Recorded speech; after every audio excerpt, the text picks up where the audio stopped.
Assalamualaikum warahmatullahi wabarakatuh.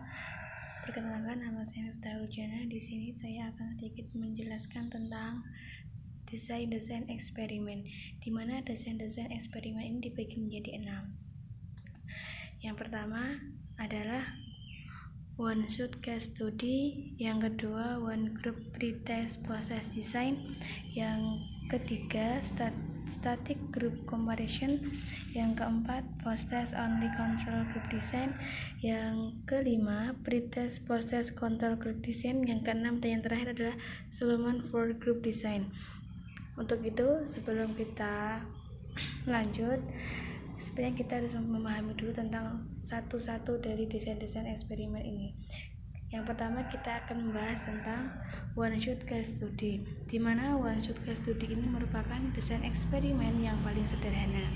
Kemudian desain ini digunakan untuk meneliti pada satu kelompok dengan diberi satu kali perlakuan dan pengukuran juga dilakukan dengan satu kali. Diagramnya adalah seperti X, seperti itu.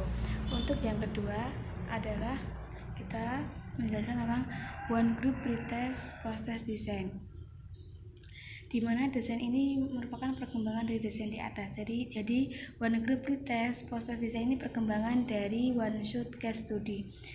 Kemudian pengembangannya ini dilakukan dengan cara melakukan satu kali pengukuran pretest.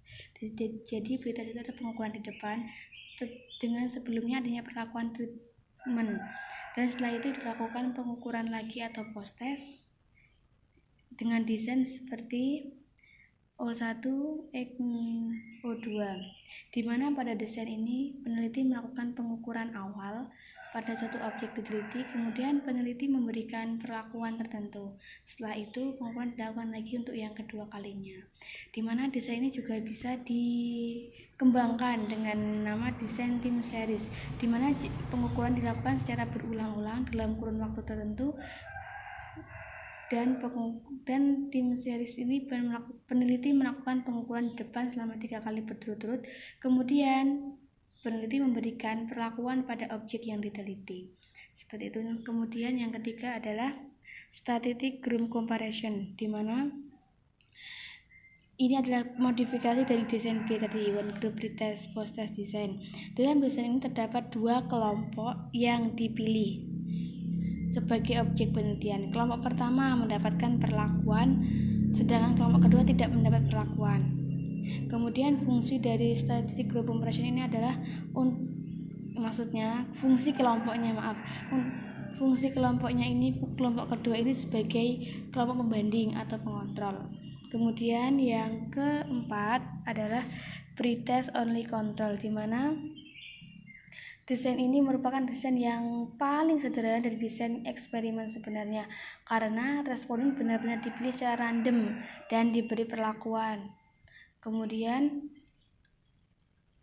oleh kelompok peneliti kemudian dilakukan pengukuran, sedang kelompok kedua yang digunakan sebagai kelompok pengontrol tidak diberi perlakuan tetapi yang dilakukan pengukuran saja, seperti itu. Kemudian yang kelima adalah pretest post-test control group design, di mana desain ini merupakan pengembangan desain dari post-test only control group design tadi. Perbedaannya terletak pada baik kelompok pertama dan kelompok pengontrol dilakukan pengukuran di depan atau pretest, seperti itu, dengan desainnya seperti bawah ini. Kemudian yang keenam adalah Solomon for group design, di mana desain ini merupakan kombinasi post-test only control group design dan pretest post-test control group design, yang merupakan model desain ideal untuk melakukan penelitian eksperimen terkontrol. Peneliti dapat menekan sekecil mungkin sumber-sumber kesalahan karena adanya 4 kelompok yang berbeda dengan format pengukuran. Dengan desain seperti ini, maksud desain tersebut ialah peneliti memilih 4 kelompok secara random. Kelompok pertama merupakan kelompok inti diberi perlakuan dan 2 kali pengukuran, yaitu di depan atau pretest dan sesudah perlakuan atau post-test. Kelompok 2 sebagai kelompok Pengontrol tidak diberi perlakuan, tapi dilakukan pengukuran seperti di atas, yaitu pengukuran di depan pretest dan pengukuran sesudah perlakuan proses.